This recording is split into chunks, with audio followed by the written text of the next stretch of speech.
工業同信息化部琴日正式發文，要求喺2011年前小靈通徹底退市，為發展 3G 網絡鋪平道路。目前廣州大約係有100萬個小靈通用戶，部分嘅用戶對退市嘅消息反應平淡，但表示唔會主動停用小靈通。余勇報導。小靈通嘅信號雖然唔及珠網手機，不過憑借住低廉嘅資費，仍然擁有自己嘅忠實用戶。幾廿蚊嘅啫嘛，又少電話打啊！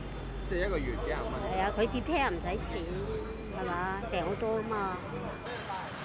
由於小靈通同中國移動嘅3G 網絡有一段頻率係重複，為咗防止互相干擾，所以工信部決定喺3年之內停止小靈通嘅使用。有啲小靈通用戶對此就反應平淡。佢唔俾用咪唔用，唔俾用咪用翻手機啦。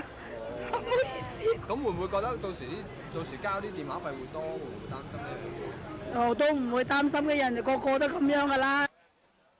説話雖然係咁講，不過大多數市民都表示唔會主動停用小靈通。目前小靈通嘅使用唔會受到影響，不過電信同聯通方面就未有出台小靈通嘅遷移方案。